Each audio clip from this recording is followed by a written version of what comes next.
Here in the UK, members of the public have long thought of water as an infinite resource, and it is often difficult for people to understand that this simply isn't the case.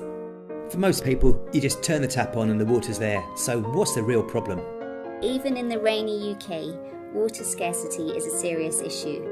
Everything from variations in rainfall patterns to the nature of the geology beneath your feet can dictate your level of access to water.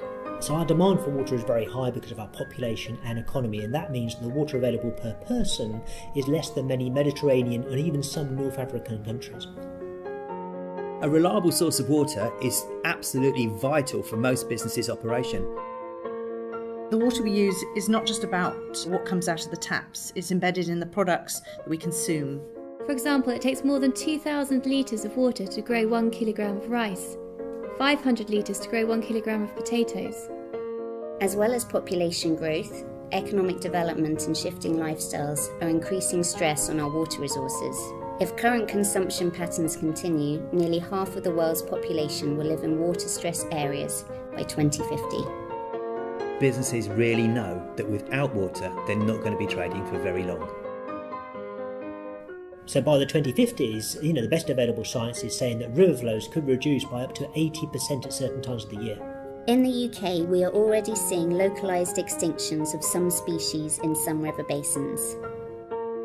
So if we don't get this right, we're going to have to make tough choices about whether the water goes for power generation, food security, society or the environment. No one wants to have to make those choices. If we continue with our current behaviour, we will face serious global water shortages. We think that it's vital that people from different groups from food and drink supply chains come together, including retailers and farmers. Everyone needs to be involved in collaborating on water, because it's not just about what we as a business do, it's about what our suppliers do and about what our suppliers do. But it's also about what our customers do, and it's that realisation that we're all interlinked.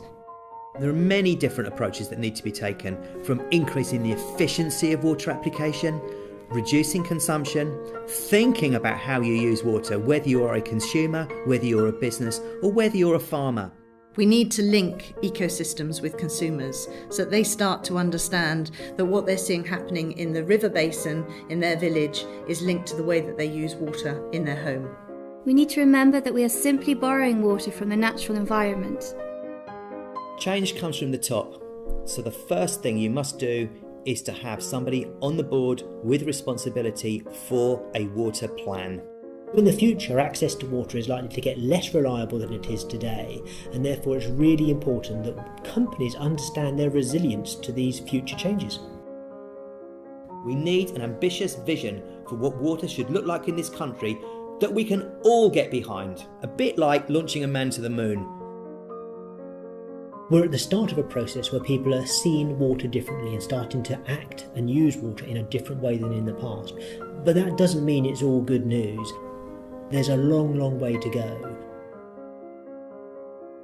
First, we need a shift in mindset. We need to start to see water differently.